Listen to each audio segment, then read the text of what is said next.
This is something different.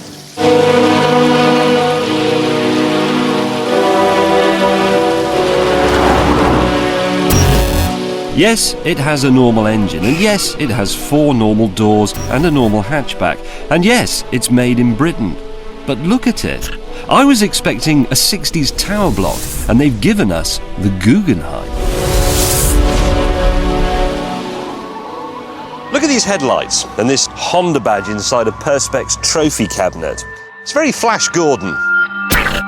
The back end also looks as though it's come from outer space, and like I said, the door handles look like the rockets that will take you there. And this is a Honda Civic.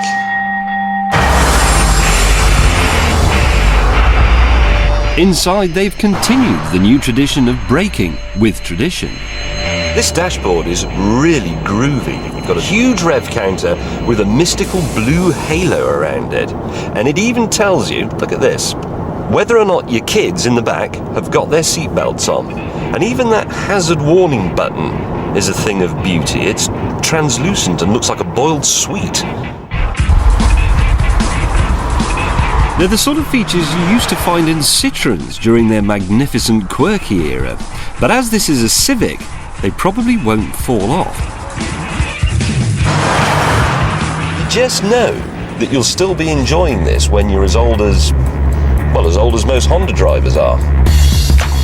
Now, this is a car you might actually buy, so forgive me while I take a moment to deal with some real-world road test stuff.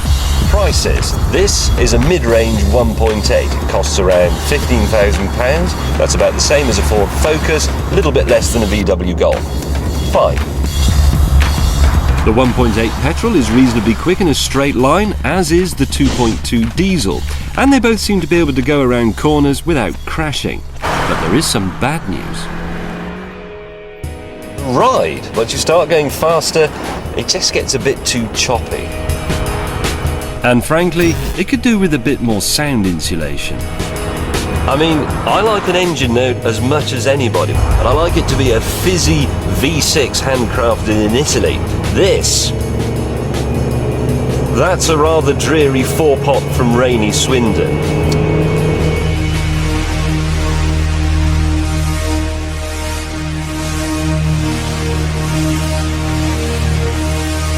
But these flaws aren't enough to put me off, because Honda has had the courage to keep the fabulous stuff we liked when we saw this as a concept car. These fantastic triangular exhausts, for example. And then there's the big red starter button. Now, I know it doesn't sound much, but if you come out of a Little Chef on a wet Wednesday afternoon and you have to go to a marketing conference, that could just be enough to make you think, no, I won't kill myself after all.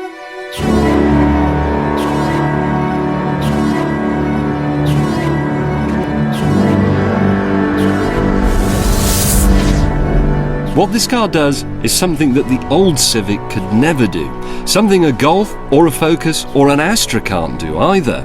Let me put it this way, the Space Shuttle only does a job, and it's white, but you'd never call it a white good.